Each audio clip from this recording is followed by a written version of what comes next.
Uh, this is our fourth class of microeconomics, Eco 101, and this is actually the element. This is actually the element. In this course, we're talking about the elementary things of microeconomics. So, in last class, we started the topic that is the 10 principle of economics, and already we have discussed about the first four principles, and it covers a major area.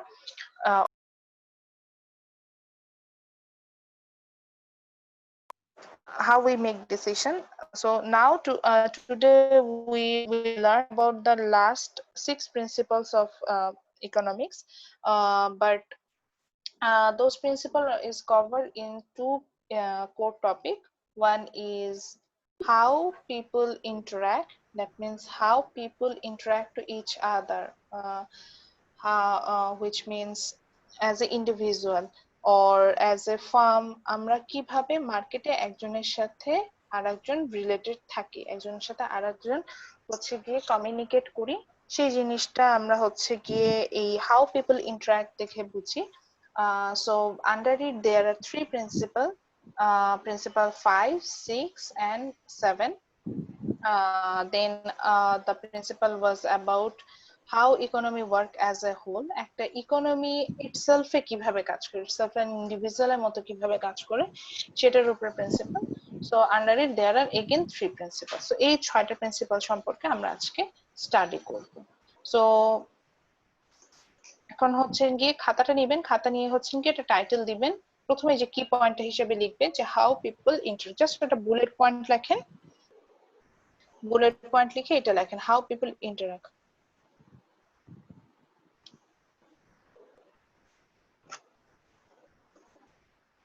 Bullet পয়েন্টে লিখে এটা একটু লেখেন how people interact. আচ্ছা sorry, so আমরা যেটাতে প্রিন্সিপালে ছিলাম যে আমরা আজকে যে কি পয়েন্টসটা ধরে আঁকাবো, এটার কি পয়েন্টসটা হচ্ছে এরকম যে how people interact, that means একজন আরেকজনের সাথে কিভাবে আমরা রিলেটেড, এটা আমরা বোঝার জন্য হচ্ছে কি এই আন্ডারে যে 3টে প্রিন্সিপাল থাকবে সেখানে আমরা এখান থেকে বুঝবো। সো এখানে পিপল বলতে বোঝাচ্ছে maybe their individual or consumer or household or firm or producer. So how a firm and a individual interact in market or interact in economy, we're going to learn about that from here. এবং important thing হচ্ছে এই principal গুলো just go through করলেই হবে, just basic একটু understanding থাকলেই হবে। এখান থেকে আমি ব্রড কোনো কোশ্চেন করব না, খুবই শর্ট কোশ্চেন করব। সো বেসিক আন্ডারস্ট্যান্ডিং থাকলেই you will get the marks. And এই প্রিন্সিপাল গুলোর আসলে অ্যাপ্লিকেশনটাই আমরা বিভিন্ন চ্যাপ্টারে পড়বো। সো ওই চ্যাপ্টার গুলোতে আমরা আসলে যেগুলো আমাদের এক্সপ্লানেশন গুলো দরকার সেটা আমরা হচ্ছে সেখানে স্টাডি করবো। তো এটাই বলতে চাচ্ছিলাম। So how people interact, under it our first principle, that means the principle 5 is people can make everyone better off. So how people interact, under it the principle 5 is trade can make everyone better off. So I know already you have idea what is trade. So এটার জন্য আমরা হচ্ছে একটা example draw করছি, এটা just an example. আমি এখানে আমার অ্যাজাম্পশনের বেসিসে আমি এক্সাম্পলটা, অ্যাজাম্পশনের বেসিসে হচ্ছে গিয়ে আমি এই এক্সাম্পলটা দিয়েছি, দ্যাটস ইট। এটা নিয়ে আপনি হচ্ছেন গিয়ে মানে বলা যেতে পারে যে কোনো এটাকে সিরিয়াসলি নেওয়ার কিছু নেই। সো সাপোজ ইন বাংলাদেশ, আমরা জানি যে বাংলাদেশে হচ্ছে we are producing readymade garments product and exporting it to the abroad, that means for example USA. And এখানে ইউএস এর কাছে আমরা যখন এক্সপোর্ট করছি, আমাদের হয়তো অনেক ক্ষেত্রে মনে হতে পারে maybe we are not making that much profit, তারপরে আমরা হচ্ছে গিয়ে ট্রেড করছি। আবার হয়তো এটা মনে হতে পারে যে ইউএস এরও হয়তো ট্রেড হচ্ছে না, বাট ইউএসএ জাস্ট বাংলাদেশ এটা পুয়ার কান্ট্রি, এটা হয়তো ভেবে আমাদের সাথে ট্রেড করছে। But the situation is not like that. In this cases both party are benefited, that's why the trade is happening here. And the summary of this principle is like when both party are benefited then the trade will happen. So কিভাবে হচ্ছে এটার জন্য আমরা একটা just একটা অ্যাজাম্পশনে যাচ্ছি। For example in Bangladesh the cost of producing a ready-made garments product আমি ধরে নিচ্ছি 100 টাকা, বাংলাদেশে তৈরি করতে আমার 100 টাকা হচ্ছে কস্ট অফ প্রোডাকশন। আমার প্রোডাকশন কস্টটা হচ্ছে এরকম যে আমি একটা টি শার্ট বানাচ্ছি ধরেন, সো সেটাকে বানাতে আমার 100 টাকার উপরে খরচ হয় না, 100 টাকার উপরে খরচ হয় না। নাও আমি দেখলাম যে এটা যখন আমি যখন এটাকে সেল করতে যাচ্ছি, আমি ইউএসএ তে যখন এটা সেল করছি, বায়ারের হাত থেকে যখন এভাবে সেলে যাচ্ছি, আমি দেখতে পাচ্ছি ইউএস এর কাছে আমার সেলিং প্রাইসটা দাঁড়াচ্ছে হচ্ছে গিয়ে ধরে নিলাম 400 টাকা। আমি 400 টাকা এটাকে সেল করে দিচ্ছি। এবার আসি বাংলাদেশে কেন 100 টাকা প্রোডাকশন কস্ট ছিল? Because in Bangladesh we are labour intensive country, lots of laborers are here, so the labor are cheap. That's why the production cost is low. But in US, their population is lower. The ratio of their population is lower than us, so that's why the labor are very expensive in USA. So, for example, our assumption purposes in USA, the production cost of a T-shirt is 1,000 taka. Okay, এটা USA production cost, বাংলাদেশের না। So, USA তে যখন এই production cost চিন্তা করছি, it is 1,000 টাকা। So that আমি যেটা বুঝতে পারছি যে ইউএসএ তে যেহেতু প্রোডাকশন কস্ট এত হাই, তো ইউএসএ কি চিন্তা করবে, তাহলে একটু একটু চিপ যেখানে পাওয়া যায় সেখান থেকে আমি নিয়ে আসি। সো ইউএসএ দেখলো the production cost is low in Bangladesh, that's why it comes to Bangladesh and আমাদের কাছ থেকে প্রোডাক্টটা নিয়ে সে প্রোডাক্টটা 1,000 টাকা 400 টাকায় কিনলো। কেনার পরে হচ্ছে কি ইউএসএ তে যে সাপোজ আমি ধরে নিচ্ছি আমাদের কারেন্সিতে যদি চিন্তা করি তাহলে 1,300 টাকাতে সেটা সেল করছে ওখানে। সো নাও এখন যে অ্যাজাম্পশনটা দিলাম এখান থেকে একটু নোটিস করেন। In Bangladesh, the production cost was 100 taka, and when we are exporting it to the US, we are making 3 times profit. আমরা কিন্তু প্রোডাকশন কস্টের পরেও 3 গুণ প্রফিট যখন আমাদের হচ্ছে, দেন কিন্তু আমরা এক্সপোর্টটা করছি। তার আগে কিন্তু এক্সপোর্ট করছি না। এমন না যে আমাদের মানে কোনো প্রফিট হচ্ছে না আমরা এক্সপোর্ট করে ফেলছি, আমাদের প্রফিট হচ্ছে এবং সেটা ভালো মানের প্রফিট হচ্ছে, 3 গুণ প্রফিট হচ্ছে, তারপরে কিন্তু আমরা এক্সপোর্টটা করছি। আচ্ছা, এবং এখানে আরেকটা বিষয় যেটা দাঁড়াচ্ছে যে আমাদের তো এর আগে এই সেলটা হতো না। এই 100 টাকার যে আমি প্রোডাক্টটা তৈরি করছি, এই প্রোডাক্টটাই তো প্রোডাকশনই তো ছিল না। এখানে আমি বোথ সাইড থেকে বেনিফিটেড হচ্ছে, আমার এমপ্লয়মেন্ট জেনারেশন হচ্ছে এবং আমার প্রোডাক্টটা সেল হচ্ছে। ওকে, আফটার দ্যাট ইউএস এর কথা চিন্তা করি। ইউএস এ দেখেন এই প্রোডাক্টটা বানাতে খরচ হতে হচ্ছে 1,000 টাকা। তাহলে সে কত কম খরচে, প্রায় তিন ভাগের 1 ভাগ প্রাইসে প্রোডাক্টটা তৈরি করে নিয়ে আসছে। এবং ইউএস অলসো মেকিং প্রফিট। দেখেন 400 টাকা প্রোডাক্টটা কিনে নিয়ে এসেছে, সে 1,300 টাকায় সেল করছে, মানে মোর দেন 3 টাইমস সে কিন্তু প্রফিট মেক করে ফেলছে। তাহলে ইউএসএ কেন বাংলাদেশ থেকে কিনবে না? তাহলে দেখেন এখানে কি আমার মনে হচ্ছে না বোথ পার্টি বেনিফিটেড হচ্ছে। Yes, the benefit is not equal here, but both party are benefited from this situation. USA benefited হচ্ছে যে কম প্রাইসে প্রোডাক্টটা পেয়ে যাচ্ছে কিন্তু হাই প্রাইসে সেল করতে পারছে। বাংলাদেশে বেনিফিটেড হচ্ছে যে বাংলাদেশে এই ট্রেডটা কখনো হতোই না, কিন্তু সেই ট্রেডটা বাংলাদেশ কিন্তু ইউএস এর সাথে করতে যে এই ট্রেডটা হচ্ছে এবং বাংলাদেশে একটা এমপ্লয়মেন্ট জেনারেশন হচ্ছে। তা আপনি বললেন যে ম্যাডাম এটা হয়তো ইন্টারন্যাশনাল ট্রেডের ক্ষেত্রে এরকম হতে পারে যে ট্রেডে সবাই বেনিফিটেড হয়, পার্সোনাল লাইফে আমার রিয়েল লাইফে মনে হয় এরকম হয় না। আর তার রিয়েল লাইফে এটার একটা এক্সাম্পল দিতে পারি। তো সাপোজ আবারও বলছি, আমি জাস্ট অ্যাজাম্পশন দিই র্যান্ডম বেসিসে, যে স্টুডেন্টের নাম প্রথমে আসে তার নাম দেখে দিই, এটা কাউকে মেইন করে বা কাউকে আন্ডার এস্টিমেট করার জন্য দিই না। সো এই পার্সোনালি কখনোই নিবেন না। সো সাপোজ আমি ধরে নিলাম আমি কার নাম দেখতে পাচ্ছি আমার লিস্টে, এখন প্রথম আছেন হচ্ছে কাজী মোহাইমেন। আচ্ছা, সো মোহাইমেন ধরলাম, মোহাইমেনের পকেটে 200 টাকা আছে। সো 200 টাকা নিয়ে সে রাস্তা দিয়ে হাঁটছে।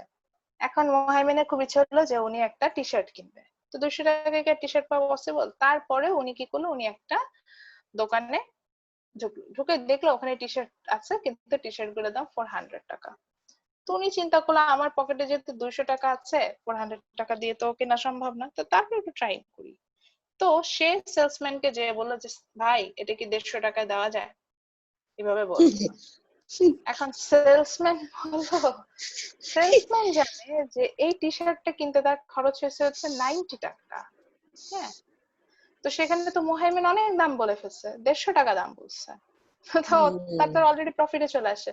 তারপর সেলসম্যান চিন্তা করলো না আরেকটু বাজাই দেখি, সমস্যাটা নেই। সেলসম্যান বললো যে ডাবল দাম বললো যে ভাই এত কি বলেন 400 টাকা দিয়ে যাতে 150 টাকা বলছেন, ঠিক আছে ভাই, আপনাকে দেখে অনেক ভালো লাগছে, আপনি অনেক সুন্দর করে কথা বলছেন, ঠিক আছে আপনাকে দিব, তবে ভাই একদম 180 টাকা, 180 টাকার 1 টাকা কম, আর একদম কেনা দামে বিক্রি করে দিচ্ছি, এরকম করে বলেন আমাদের, ঠিক হয়ে যাবে। হ্যাঁ, জি।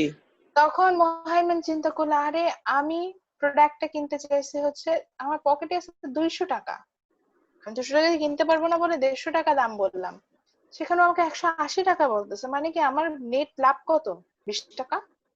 20 টাকা। মনে মনে আমি 20 টাকা সেভ করে ফেলছি। এদিকে হুম। সেলসম্যানের কথা চিন্তা করেন তো, সেলসম্যান চিন্তা করছে আরে আমার প্রোডাক্টের দাম 90 টাকা, আমি ডাবল প্রফিট করছি, 90 টাকা পরিমাণ প্রফিট করছি। সো কি বোথ পার্টি বেনিফিটেড হচ্ছে না, বোথ পার্টি হ্যাঁ, কি বেটার অফ পজিশনে আছে না, ইয়েস ম্যাম। বুঝতে পেরেছেন? কেয়া বোথ পার্টি কি মনে হচ্ছে না বেটার অফ পজিশনে আছে? এই যে আমার ক্লাসে নতুন জয়েন করেছেন জাহিদ, বুঝতে পারছেন স্যার Yes, ma'am. কথাটা? জি। তো দেখেন মানসিক ভাবে হলো এই টাকাটার হয়তো ওইভাবে ভ্যালু নেই, বাট মেন্টালি কিন্তু আমার মধ্যে একটা স্যাটিসফ্যাকশন চলে আসছে। সো তখন যখন বোথ পার্টি বেনিফিটেড হবে তখনই কিন্তু ট্রেডটা হয়। তো এখানে একটা রিয়েল লাইফ এক্সাম্পল দিই, আমরা অনেকেই হয়তো ভাবি যে দোকানে যখন আমরা কিনতে যাই দোকানদার আমাদের বলেন স্যার আপনার জন্যই দিয়ে দিলাম, কেনা দামে বিক্রি করে দিচ্ছি। মনে রাখবেন কখনোই ওর 1 টাকা হলেও প্রফিট হবে, তারপরে আপনাকে প্রোডাক্টটা সেল করবে, যতক্ষণ পর্যন্ত না তার প্রফিট না হবে ততক্ষণ পর্যন্ত সে আপনার কাছে প্রোডাক্ট সেল করবে না। ইন দা সেম ওয়ে আপনিও যতক্ষণ পর্যন্ত এই যে এটাকে ছিল, এটা হচ্ছে কনজিউমার সারপ্লাস বলে, এটা নিয়ে আমাদের একটা চ্যাপ্টার আছে যেখানে আমরা স্টাডি করবো।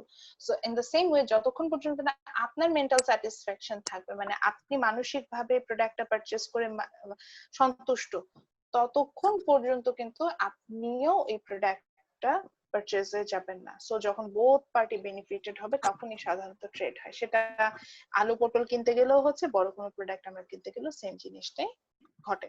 তো তাহলে আমরা যেটা দেখলাম, দেখেন যে when we are in a market, then a market is a good way, sorry my mistake, when we are making any kind of trade and it makes everyone better off। এবং এখানে কিন্তু দেখেন আমার কিন্তু ইন্ডিভিজুয়াল ডিসিশন মেকিং এর কোনো সুযোগ ছিল না, এখানে আমি কিন্তু কথা বলছিলাম আমরা কিভাবে একজনের অ্যাকশন আর একজনের অ্যাকশনের উপর ডিপেন্ড করে, অর্থাৎ আমরা কিভাবে একজন আরেকজনের সাথে ইন্টারঅ্যাক্ট করছি এই বিষয়ের উপরে। ওকে, সো এখানে এই যে আমি যে ট্রেডের কথা বলছি এই ট্রেডের কথা কিন্তু বলা আছে, জাস্ট একটু গো থ্রু করলেই হবে। Okay, please write down the 6th principle, that is markets are usually a good way to organize the economic activities.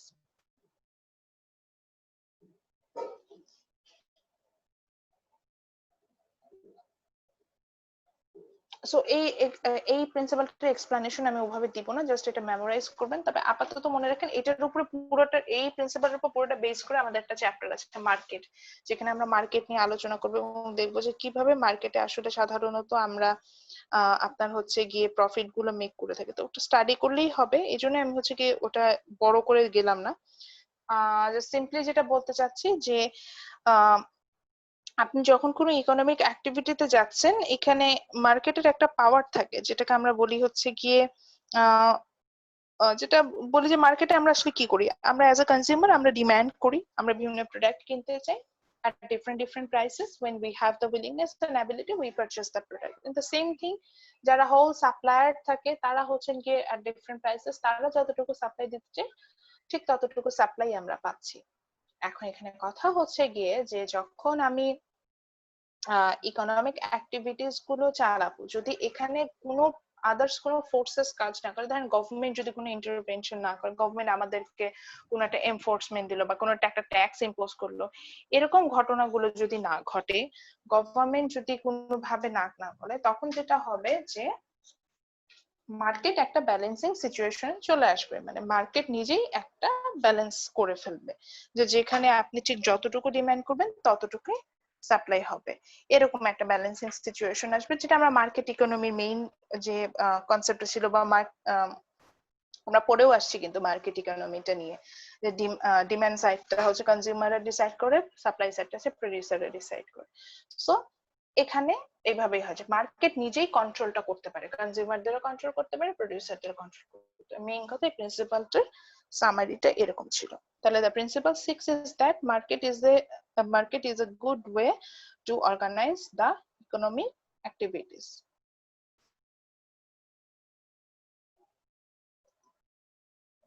Okay, then the next principle is government can sometimes improve the market outcome.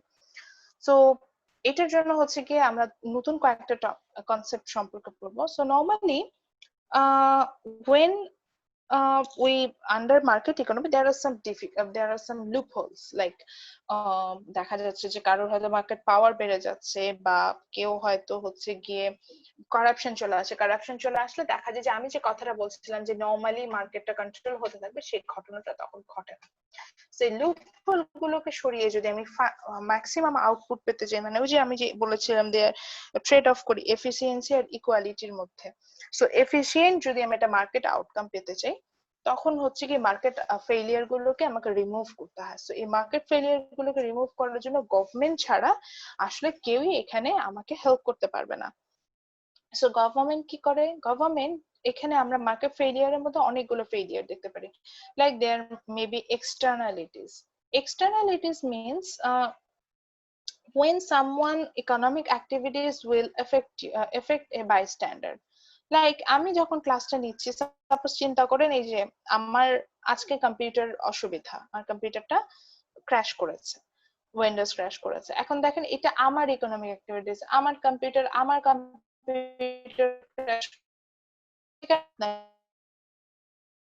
Crash করার কারণে আমার পুরো ক্লাসটা কিন্তু affected হচ্ছে আমার, কারণ আমার এই ল্যাপটপ সেটা ওপেন হতে লাগছে হচ্ছে কি 10 দিন, আমার ল্যাপটপ যখন ওপেন হতে এত সময় লাগছে। সো আপনি হচ্ছেন গিয়ে আপনি ক্লাসের আপনার ক্লাস টাইম কিছু হলো হ্যাম্পার হলো, তারপরে হচ্ছে গিয়ে আপনি হচ্ছেন গিয়ে হয়তো জেনুইনি আরো কিছু ফিচার আমি আপনার কাছে শো করতে পারতাম সেটা করতে পারছি না because of my laptop problem. তো এরকম অনেক কিছু কিন্তু আমি ফেস করছি, যেটা কিন্তু আমার যদি আজকে এই প্রবলেমটা না হতো না। তো দেখেন এখানে মুহাইমিন বা জাহিদ বা কেয়া বা আপন এদের কিন্তু কোনো মানে তাদের কিন্তু কোনো ইনভলভমেন্ট নাই, বাট আমার একটা ইকোনমিক অ্যাক্টিভিটিস এর কারণে ইউর নেগেটিভলি এফেক্টেড। এই ঘটনাটাকে আমরা বলি হচ্ছে কি externalities. So externalities actually two types, one is positive externalities, another one is negative externalities. So the example I have given here is negative externalities. There may be some positive externalities too. যেমন আমার laptop যখন আমি একটা ভালো laptop কিনলাম, আমি আমার ভালো ল্যাপটপ দিয়ে যে আমার বেনিফিটস হচ্ছে তা না, আপনারও কিন্তু বেনিফিটস হচ্ছে। আমার ল্যাপটপটার কারণে আপনি খুব ইজিলি আমার ক্লাসের ফিচার গুলো আমি আরো ভালোভাবে দেখাতে পারছি। তো দেখেন আমি স্পেন্ড করলাম, আমি একটা ল্যাপটপ কিনলাম, কিন্তু এটার কারণে আমি খুব প্রপার ওয়েতে আপনার ক্লাসটা নিতে পারছি। তো এটা হচ্ছে গিয়ে আমি প্রপার ওয়েতে আপনার ক্লাসটা নিতে পারছি, এটা হচ্ছে কি আমি এটা পজিটিভ এক্সটার্নালিটিস এর এক্সাম্পল দিতে পারি। যেমন আরো একটা এটার একদম রিয়েল লাইফ এক্সাম্পল হিসেবে আমি যেটা বলতে পারি সেটা হচ্ছে গিয়ে পলিউশন। যেমন ধরেন আমরা এখন যদি হচ্ছে গিয়ে ইয়াতে চলে যাই, বুড়িগঙ্গা নদীর ওখানে চলে যাই, আমরা দেখবো যে বুড়িগঙ্গা নদীর পানির অবস্থা এত খারাপ যে যদি আমাদের কারোর সাথে কোনো সমস্যা থাকে তাহলে আমাদের কি উচিত হবে যে তার সাথে হচ্ছে গিয়ে তাকে একটু বুড়িগঙ্গা নদীর পানি খাওয়াই দিবেন, তাহলে হচ্ছে গিয়ে জীবনেও আপনার সাথে আর কিন্তু ওরা হচ্ছে গিয়ে আপনার সাথে হচ্ছে গিয়ে সে সমস্যা করবে না। তো এখন দেখেন করোনা ভাইরাসের কিন্তু একটা ইয়া হয়েছিল, বুড়িগঙ্গার পানি দিয়ে মুখ ধুয়ে দেখা ভাইরাস মারা গেছে। আল্লাহ। ও আচ্ছা, এটা শুনি নাই। সো এখন চিন্তা করেন বুড়িগঙ্গার পানিটা যে পলিউটেড, এখানে কি আমার কোনো দোষ আছে? বা মানে আমাদের এই যে ক্লাসে আমরা যে এখন যে 19 পার্টিসিপেন্ট আছে, আমাদের কোনো প্রকার কোনো ইম্প্যাক্ট আছে যে বুড়িগঙ্গার পানি কেন পলিউটেড হলো, দূষিত? আমাদের কিন্তু কেন বুড়িগঙ্গার পানি কেন পলিউটেড হয়েছে? কারণ বুড়িগঙ্গার আশেপাশে প্রচুর ফ্যাক্টরিজ আছে, যে ফ্যাক্টরিজ গুলো কি করে তাদের যে ওয়েস্টেজ গুলো আছে ওরা ডিরেক্টলি বুড়িগঙ্গাতে ডাম্প করে উইদাউট এনি পিউরিফিকেশন, পুরোটা বুড়িগঙ্গাতে ডাম্প করে ফেলছে। সো দ্যাট বুড়িগঙ্গারও তো অ্যাবজর্বের একটা ব্যাপার আছে। তো বুড়িগঙ্গা এত এত ওয়েস্টেজ হচ্ছে গিয়ে আপনার ইয়ে করতে পারেনি, অ্যাবজর্ব করতে পারেনি। সো ফার্মেন্টেশন প্রসেসে যখন যেতে পারেনি তখন পানিটা পচে গেছে, মানে পানিটা নষ্ট হয়ে গেছে। তো দেখেন আমি আপনি কিছু না করেই অন্য একজন মানুষ সে তার ফ্যাক্টরির জন্য প্রোডাক্ট তৈরি করেছে, সেই ক্ষেত্রে বুড়িগঙ্গাকে পলিউটেড করেছে, কিন্তু এই পলিউশনের কারণে এফেক্টেড কে? আমি আপনি সবাই না? So it's an example of negative externalities. বা ধরেন আমি রাস্তায় দাঁড়িয়ে আছি, একটা কার হচ্ছে কি খুব জোরে হর্ন বাজাতে বাজাতে চলে গেল, সো এখানে সাউন্ড পলিউশন হলো। দেখেন এখানে কিন্তু আমি রাস্তায় দাঁড়িয়ে আছি, এখানে কিন্তু আমার কিন্তু নেগেটিভ কোনো এফেক্টই নেই, বাট ওই যে মানে আমার কিন্তু এখানে আমি কোনো কিছুই করিনি, জাস্ট আমি আমার জন্য আমার কাজের জন্য, কিন্তু এই যে হর্ন বাজিয়ে চলে গেল সেটার জন্য আমি নেগেটিভলি এফেক্টেড হলাম। এগুলোকে সাধারণত আমরা এক্সটার্নাল রিস্ক বুঝি। অন্য অ্যাক্টিভিটিস এর কারণে যদি আমার কোনো ইকোনমিক অ্যাক্টিভিটি পজিটিভ বা নেগেটিভলি এফেক্টেড হয়, তো নরমালি এগুলা হচ্ছে এক্সাম্পল অফ মার্কেট ফেলিয়ার। আর একটা মার্কেট ফেলিয়ারের এক্সাম্পল হচ্ছে গিয়ে মার্কেট পাওয়ার। মার্কেট পাওয়ার হচ্ছে গিয়ে sometimes a single buyer or seller has the influence over the price. That's called market power ability. এখানে একটা সেলারের অ্যাবিলিটি আসতে পারে, বায়ারের অ্যাবিলিটি আসতে পারে। যেমন এটার একটা এক্সাম্পল হিসেবে দিতে পারি, কিছুদিন আগে আমাদের দেশে অনিয়ন মার্কেটে একটা কৃত্রিম, যেটাকে বলেছিলাম আর্টিফিশিয়াল, একটা সিন্ডিকেট হয়ে গিয়েছিল, এবং যে কারণে আর্টিফিশিয়ালি আমাদের অনিয়ন প্রাইসটা ইনক্রিজ হয়েছিল। সো এর রিজন ফাইন্ড আউট করতে গিয়ে দেখা গেল যে আমাদের দেশে যে অনিয়ন ইম্পোর্টার আছে, এরকম বড় বড় 4-5 জন ইম্পোর্টার মিলে সব অনিয়ন স্টক করে রেখেছে। পেঁয়াজটা একটা স্টক করেছে, পেঁয়াজের যখন প্রোডাকশন কম হয়েছে। সিন্ডিকেট। হ্যাঁ হ্যাঁ হ্যাঁ। সো সেখান থেকে হচ্ছে কি পেঁয়াজের দামটা বাড়িয়ে দিচ্ছে। তো দেখেন, আমি যদি মার্কেট ইকোনমি দিয়ে আসতাম, সেখানে যে প্রাইসটা হওয়ার কথা সেই প্রাইসটা না হয়ে কৃত্রিম ভাবে আমি আমার মার্কেটের জন্য হচ্ছে গিয়ে একটা অতিরিক্ত দাম দিয়ে রেখেছি। আমি আমার মার্কেটের জন্য একটা মানে ওই সেলাররা হচ্ছে কি অতিরিক্ত একটা দাম বানাতে পেরেছে। তো এই যে ঘটনাটা আমি দেখলাম, এটা হচ্ছে কি এটা মার্কেট পাওয়ারের একটা এক্সাম্পল। তো এই যে দেখেন, এই ক্ষেত্রে আমাদের যেটা হচ্ছে যে মার্কেট আউটকাম, অর্থাৎ যে ডিমান্ড বা যে সাপ্লাইটা হতে পারতো সেটাতে কিন্তু একটা এফেক্ট পড়েছে, যে আমি না চাইলেও সেখানে হচ্ছে গিয়ে একটা আপনার হচ্ছে গিয়ে ইনফ্লুয়েন্স পড়েছে। তো এখন আমি কি চাইলে, আমি ধরেন চাইলাম পেঁয়াজের দাম কমবে, আমি কি পারবো কমাতে? পারবো না। বাট গভর্নমেন্ট যদি চায় যে না পেঁয়াজের দামটা কমাতে হবে, গভর্নমেন্ট কিন্তু চাইলে পারে। So that's why the principle 7 was focusing on, yes, if government wants, it can improve the market outcome. অর্থাৎ ডিমান্ড বা সাপ্লাইটাকে সে ইনফ্লুয়েন্স করতে পারে, এবং ডিমান্ড সাপ্লাই কতটুকু হবে সেটাও সে বের করতে পারে। সো এখানে জিনিসগুলো আরো একটু এক্সপ্লেনেশন দেওয়া আছে, জাস্ট গো থ্রু করলে আমরা বুঝতে পারবো। সো দেখেন যে তিনটে প্রিন্সিপাল আমি পড়ে ফেললাম, that is the principal 5, 6 and 7। তিনটেই দেখেন আমি কিন্তু মার্কেট মানে পিপল ইন্টারাকশন নিয়ে কথা বলেছি। Like when we are going to go for trade, there is not, that's not an individual activities, it's a group activities. Then when we talk about markets, again it's a group activities. And when we talk about government তো আসলে এখানে আসলে আমার নিজের কোনো decision making এর জায়গায় থাকে না, গভর্নমেন্ট যা ডিসিশন মেক করছে আমাকে সেটা মানতে হবে। সো প্রত্যেকটা ক্ষেত্রে আমরা দেখছিলাম যে আমরা কিভাবে ইন্টারঅ্যাক্ট করি, অর্থাৎ এই যে আমার যে কি পয়েন্টটা যে ছিল, যেটা যে how people interact to each other, বিষয়টাই কিন্তু আমার মধ্যে আসলো, এবং এটার আন্ডারে আমরা তিনটা প্রিন্সিপাল পেলাম। Okay, and our last 3 principle is focusing on another key topic, which is how economy work as a whole. So এই কি টপিকটার উপরে ডিপেন্ড করে আমার লাস্ট যে তিনটা প্রিন্সিপাল আছে সেই তিনটা প্রিন্সিপাল আসবে। So under it, the first principle is, that is principle 8, a country's standard of living a country's standard of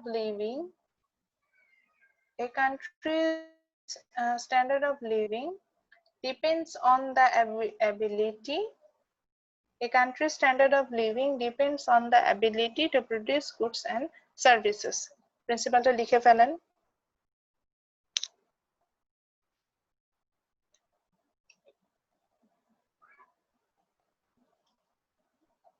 A country's standard of living depends on its ability to produce goods and services. So here two questions: what is standard of living, and actually what is the production of goods and services? So standard of living actually আমি যেটাকে যদি একদম শর্টকাটে বলতে বলেন, তাহলে আমি বলবো the standard of living actually indicates the how qualityful product you can purchase. So sample হিসেবে বলি, আমি জানি যে হ্যাঁ বাংলাদেশের থেকে ইউএস এর standard of living is high. যদি আপনি কম্পেয়ার করেন, দেখেন তো ইউএস এর যারা একদম হোমলেস, জবলেস, এরকমও যারা পিপল, তাদেরও কিন্তু একটা পার্সোনাল কার পারচেস করার মতো অ্যাবিলিটি আছে। আবার বাংলাদেশে যদি আসে, বাংলাদেশে বেশ high income, like monthly 1 lakh এর উপরেও আর্ন করে, এরকম পার্সনেরও কিন্তু একটা কার পারচেস করার মতো অ্যাবিলিটি থাকে না। সো মেইনলি আমি যেটা ফোকাস করতে চাচ্ছিলাম যে আমরা যখন হচ্ছে গিয়ে ইউএসএ তে যাচ্ছি, ইউএস এর এটা আর্নিং এর উপর ডিপেন্ড করছে না। আর ইউএসএ তে দেখা যাচ্ছে যে এই কোয়ালিটির প্রোডাক্ট পারচেস করার মতো ওদের ক্ষমতা মানে ওদের অ্যাবিলিটি আগে থেকে আসছে। এখন এটা আসলে কিভাবে আসে, এটা ডিপেন্ড করে হচ্ছে ওই ইকোনমিটা বা ওই কান্ট্রিটার জিডিপি সাইজের উপর, অর্থাৎ ওই কান্ট্রিটা কতটা প্রোডাক্টিভ, কতটা প্রোডাকশন সে করছে, এবং অ্যাকচুয়ালি কতটা বেশি সে হচ্ছে গিয়ে সে গুডস এন্ড সার্ভিস সেল করতে পারছে সেটার উপর ডিপেন্ড করে। যেমন দেখেন বাংলাদেশে যদি আমি বলি টোটাল গুডস এন্ড সার্ভিস আমি কিভাবে মানে ক্যালকুলেশন করবো, এটা হচ্ছে অ্যাকচুয়ালি আমাদের জিডিপি সাইজ। যেমন this year our GDP size is 6 lakh crore taka, as far as I, know দেন 6 লক্ষ কোটি টাকা এরকম। এটার মানে হচ্ছে from this year July to next year June we were going the total output, that means the total goods and services we are going to produce, its value will be 6 lakh crore taka. How? অর্থাৎ এক বছরে গত next 1 ইয়ারে আমার দেশে যে goods এবং যত গুডস তৈরি হবে, goods means your laptop is a good, your cell phone is a good, that means the thing you can measure, like laptop K measure করা যায়, যেটা ওয়েট আছে, এটা একটা ভ্যালু আছে, so এটা একটা good. But service is like the thing you can't measure but you can enjoy it, like my class is a service. আপনি আমার ক্লাসটা এনজয় করতে but you can't say that আজকে আমি 1 কেজি ম্যাথমেটিক্স করলাম, বা আপনি বলতে পারেন যে আমি ক্লাস বাট আমি কিন্তু বলতে পারছি আমি বাজার থেকে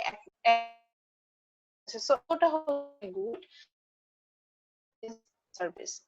Or the service you are going to get from doctor, it's a service, it's a service বলছিলাম। Then the benefits you get from a nurse, it's a service. Even আমরা যখন ব্যাংকে যাচ্ছি, ব্যাংক থেকে যে বেনিফিটসটা পাচ্ছি, দ্যাট সার্ভিস। সো এগুলোকে আমরা সাধারণত সার্ভিস বলি, যেখানে আমরা মেজার করতে পারি না যে আমরা কি কনজিউম করছি, বাট আমি জাস্ট ফিল করতে পারি যে yes I am consuming this or that. So that's called services.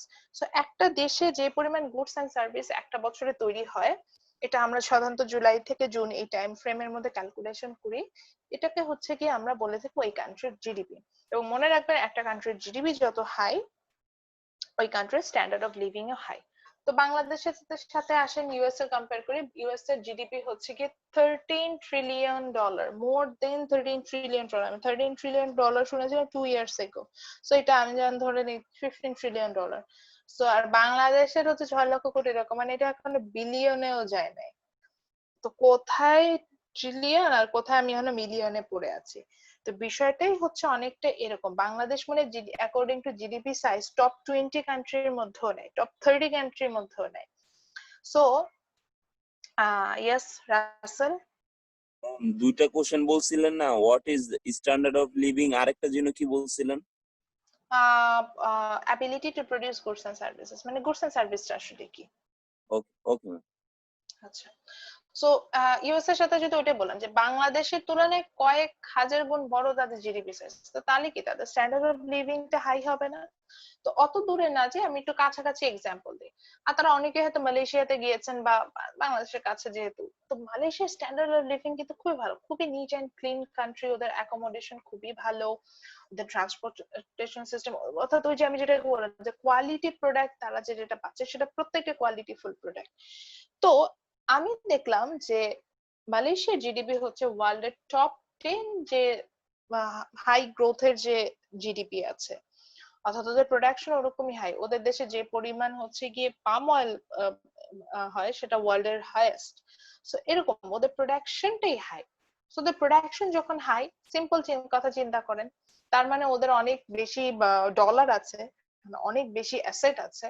অনেক বেশি অ্যাসেট থাকা মানে কি আমি অনেক কোয়ালিটিফুল প্রোডাক্ট পাবো, মানে আমার স্ট্যান্ডার্ড অফ লিভিং হাই হবে। বাংলাদেশের কথা আসে, বাংলাদেশে জিডিপি অত হাই না, তার মানে আমার অত ডলার নাই, তার মানে আমার অত অ্যাসেট নাই, তার আমার কোয়ালিটি অফ লিভিং মানে কোয়ালিটি অফ লিভিং ও ভালো হবে না, মানে স্ট্যান্ডার্ড অফ লিভিং ফল করবে। That's it, that's the principal. So তারপরেও যে কথাটা আমি বললাম এটা একটু এটার জন্য একটু গো থ্রু করবেন যে স্লাইডটা, তাহলেই হবে, বইয়েও গো থ্রু না করলে এটাতে হবে। ওকে, Then the ninth principle is price rises when the government prints too much money.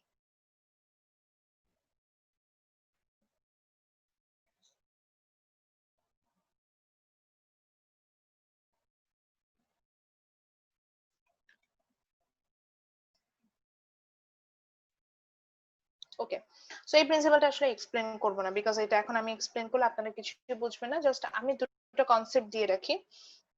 যেহেতু পিপল ফেস ট্রেড, সরি, আমি যখন হচ্ছে গিয়ে ইয়াটার কথা বলেছিলাম, ওই যে সোসাইটি ফেসেস ট্রেড অফ, তো ওই জায়গায় আমি কিছু ক্ষেত্রে ইনফ্লেশনের কথাটা নিয়ে আসি।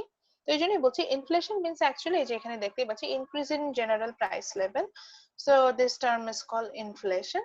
সো ইনফ্লেশন মানে হচ্ছে কি, আমরা জানি যে একটা পার্সেন্টেজ বেসিস, যেমন আমি একদম একদম একদম র হিসেবে বলেছিলাম যে the inflation rate in Bangladesh is 5%। So that দেখা যাচ্ছিল যে বাংলাদেশের প্রত্যেকটা প্রোডাক্টে যদি 5% ইনফ্লেশন হয়, তাহলে হচ্ছে কি প্রত্যেকটা প্রোডাক্টের দাম, একটা কলম কিনেও 5% দাম বেশি দিতে হবে, একটা ল্যাপটপ কিনেও 5% দাম বেশি দিতে হবে। তো এটা কখন হয়? Because we know that we can print money. আমি টাকা কি প্রিন্ট করতে পারি? টাকা কিন্তু ইস্যুস হয় বাই দ্য গভর্নমেন্ট, এবং গভর্নমেন্ট কিভাবে ইস্যু করে? Through the central bank. So government যদি কোনো development project or for expenditure purpose or for revenue purpose prints too much money, that means through the central bank, if it's supply too much money in the money market, it will create inflation. That means it will create the increase in price level. এটার একটা present implication we can see in our country, like in present Bangladesh. How? For example, for Podda Setu project, or for Chittagong Express Highway, or Dhaka Mymensingh Highway, government have to spend a lot, or for corona COVID-19 protection purpose, or for flood protection purpose, or for Amphan protection purpose, government have to spend a lots of money. So where the government get those monies? Obviously from central bank, and central bank issues the money. So এখানে government কি করছে? Obviously money print করছে, করে মানি মার্কেটে দিয়ে আসছে। তো এই কারণে দেখেন আমাদের মনে হয় না যে আমাদের প্রাইস লেভেলটা বেশ হাই। সো যতদিন পর্যন্ত গভর্নমেন্টে এই বড় বড় প্রজেক্ট চলতে থাকবে, আমাদের প্রাইস লেভেল অর্থাৎ ইনফ্লেশন রেটটা কমবে না, এইভাবে বাড়তেই থাকবে। এটাই হচ্ছে গিয়ে মেইন বিষয়টা আমি এখানে বোঝাতে চাচ্ছি। আচ্ছা, সো এই যে এখানে এটারও একইভাবে একটু গো থ্রু করবেন, চলে যাবে। আর লাস্ট টপিক, এটা নিয়ে আসলে কথা বলার কিছু নেই, এটা অনেক ফার্দার একটা বড় প্রিন্সিপাল। জাস্ট এটুকু মনে রাখেন, আমরা যেমন ইন্ডিভিজুয়ালি ট্রেড অফ ফেস করি, একটা সোসাইটি বা একটা গভর্নমেন্ট ট্রেড অফ ফেস করে, and government facing the trade off between inflation and unemployment. And here it talks about the short run. Economics এ সাধারণত শর্ট রান বলতে আমরা সেই ছোট্ট একটা টাইম পিরিয়ড বুঝি, যেখানে হচ্ছে গিয়ে আমার লেবার ক্যাপিটালটা হচ্ছে গিয়ে আপনার ফিক্স থাকে ফ্যাক্টরস অফ প্রোডাকশন এর মধ্যে। সো এদের শর্ট রান মিন্স হচ্ছে 1 to 2 year time.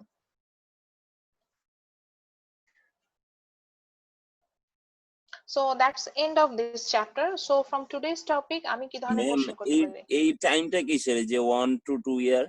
Short run, এই যে বলছি না যে সোসাইটি ফেসেস এই শর্ট রান ট্রেড অফ, এই যে শর্ট রান অল্প সময় ছোট সময়ের জন্য একটা, এই শর্ট রান বলতে আমি আসলে 1 থেকে 2 বছর সময়টাকেই বুঝি। এরপরে চলে গেলে এটাকে আমরা বলে থাকি সাধারণত long run. Long term. Long টার্মও বলি না, রান বলি, লং রান। শর্ট রানের আরো একটা বোঝার উপায় বলি, আমাদের ফ্যাক্টর অফ প্রোডাকশন থাকবে, আমরা দেখবো যে আমি এটা নেক্সট ক্লাসে পড়বো, এই জন্য হচ্ছে ওটাতে আসছিলাম না। তো ফ্যাক্টর অফ প্রোডাকশনের মধ্যে একটা প্রোডাকশন থাকে হচ্ছে গিয়ে ক্যাপিটাল। ক্যাপিটালটা যখন ফিক্স থাকে ওই টাইম ফ্রেমটাকে আমরা বলি শর্ট রান, আর যখন ক্যাপিটাল ফিক্স থাকে না, ভেরিয়েবল হচ্ছে, ওই টাইম ফ্রেমটাকে আমরা বলি লং রান। সো গভর্নমেন্ট যখন এই শর্ট রানে কিছু চালাইতে যাবে বা সোসাইটি, তখন এটা ইনফ্লেশন মানে এই যে প্রাইস লেভেল বাড়াবে নাকি বেকারত্বের হার বাড়াবে, এই দুটোর মধ্যে একটা ট্রেড অফ করে। তো এটা নিয়ে নেক্সট ক্লাসে যে টপিকটা সেটা আসলে এটার রিলেটেড, এই জন্য এটা বললাম যে আসলে ডিসকাশনে কিছু নাই। সো আজকের ক্লাস থেকে আসলে আমার প্রশ্ন আমি কি করতে পারি, বা আসলে ফাইনালের জন্য আমার কি কি থাকতে পারে, মিড টার্মের জন্য, সরি আজকে ক্লাস থেকে আসলে মিড টার্মে আমার করার মতো কোনো ব্রড কোশ্চেন নাই। আজকের ক্লাস থেকে জাস্ট এটা আগের টপিকের সাথে রেলেভেন্ট হিসেবে আসে যে প্রথম ক্লাসে আমি একটা কোশ্চেন বলেছিলাম যে right down the 10 principles of economics. তো তখন যদি আমি বলি এই যে প্রিন্সিপাল গুলো আমরা পড়ে যাচ্ছি হু এই প্রিন্সিপাল গুলোকে আপনার রাইট আপ করতে হবে। So that's the point. আর হচ্ছে গিয়ে আরেকটা যেটা আসতে পারে সেটা হচ্ছে গিয়ে হয়তো আমি ছোট প্রশ্ন করতে পারি, যে আমি বলতে পারি যে হোয়াট ইজ ইনফ্লেশন, যেটা আমি যেগুলো একটু মেনশন করেছি, যেটা ডেফিনেশন এই স্লাইডেও পাবেন, ইভেন আপনার বুকেও পাবেন। বা what is standard of living, or what is market. Market থেকে ডেফিনেশন সাধারণত আমি চ্যাপ্টারটি পড়াবো, ওখান থেকেই পড়বেন। তো এই ধরনের ছোট ছোট কিছু ডেফিনেশন আসতে পারে। এছাড়া যে প্রিন্সিপালের যে এক্সপ্লানেশন, সেটা একমাত্র আমি প্রথম 4টা প্রিন্সিপাল থেকেই করি। লাস্ট যে 6টা প্রিন্সিপাল আছে সেখান থেকে সাধারণত আমি চাই না। সো প্রথম 4টা যে প্রিন্সিপাল ছিল who are related regarding the how people make decision, so ওখান থেকে আমি প্রশ্নটা করব। সো প্রথম 4টা ম্যাডাম। হ্যাঁ, প্রথম 4টা। সো এখানে থাকে, if you have any question from today's class আগে করেন, তারপর আমি নেক্সট টপিকে যাব। আচ্ছা, I hope nobody has any questions, so I'm sharing another thing with you now.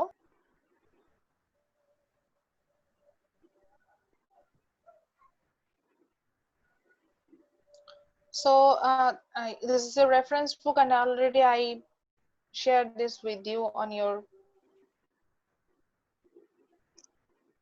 ল্যাপটপে আবার ঝামেলা হওয়া শুরু করেছে।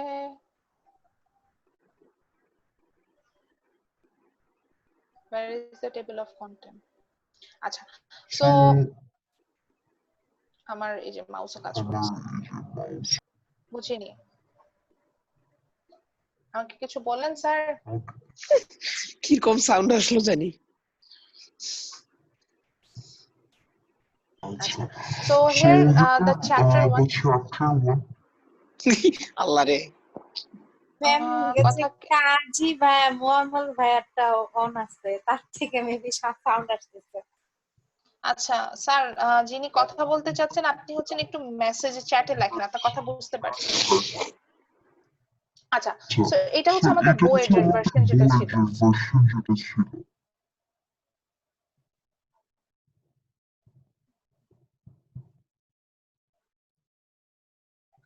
তো এটা হচ্ছে আমাদের বইয়ের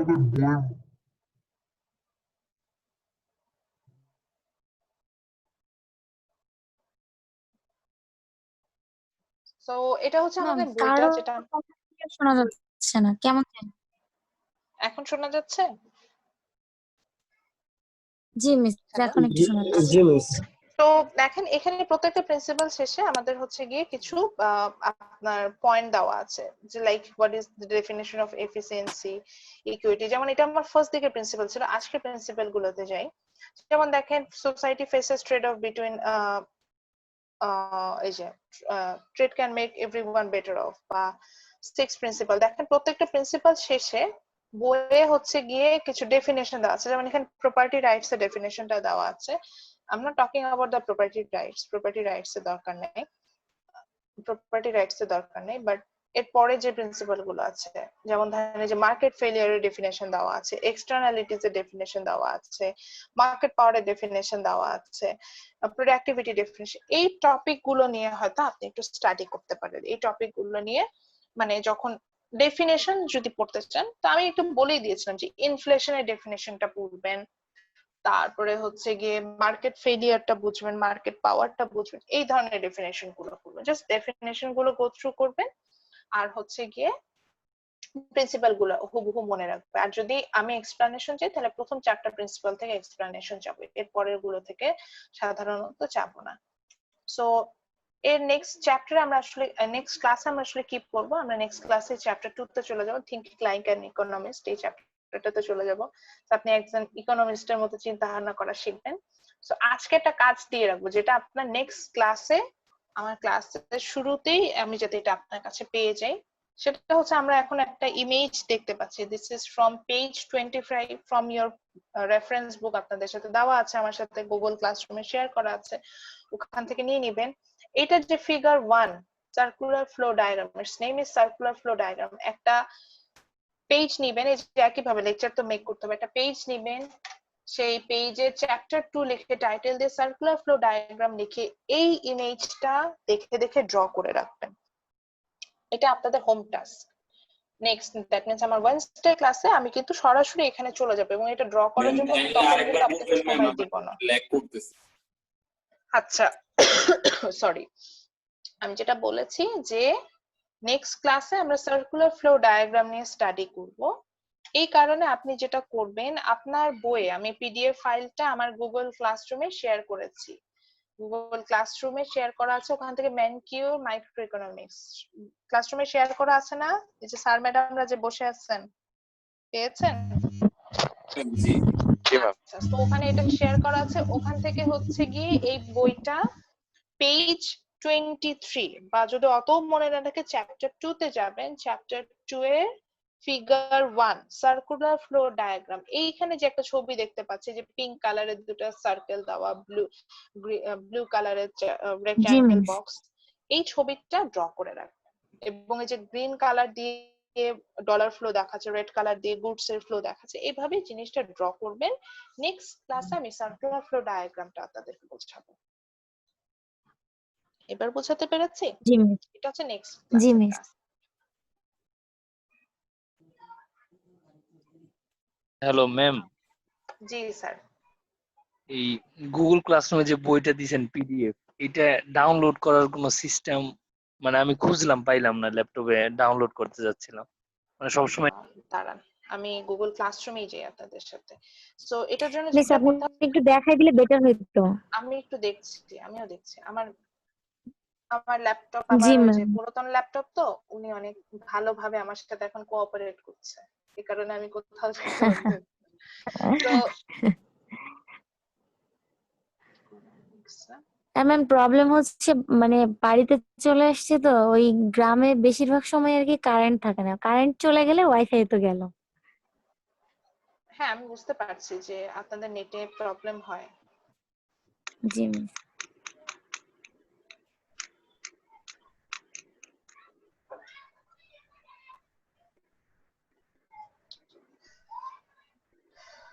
আচ্ছা, সো আমরা আমাদের ইয়েটা দেখতে পাচ্ছি, এটা আমাদের Google classroom and this is our Google classroom code.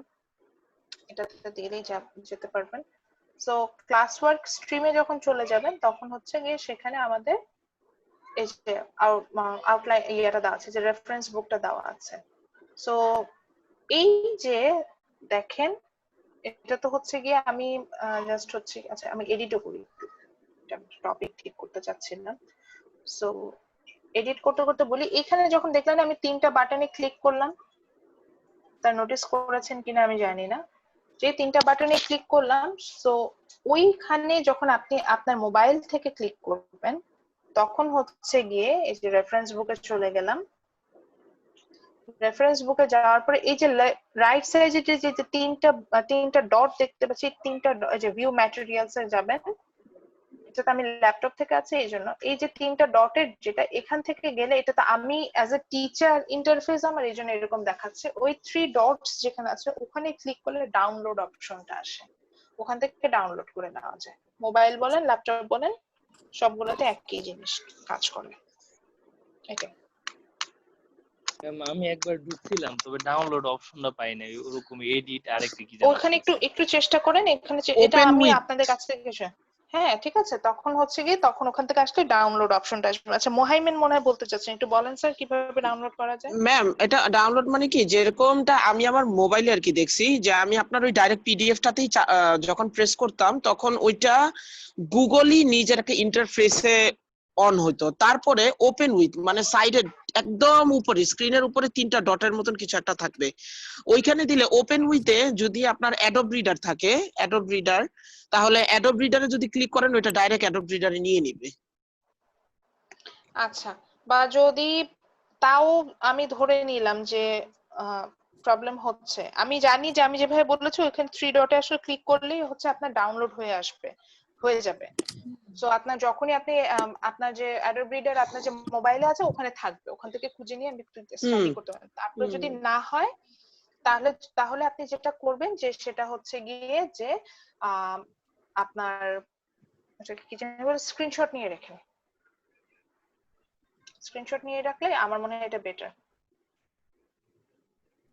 ঠিক আছে, যে যে চ্যাপ্টার গুলো দরকার সেটার স্ক্রিনশট নিয়ে রেখেন, এটা হচ্ছে ভালো হবে।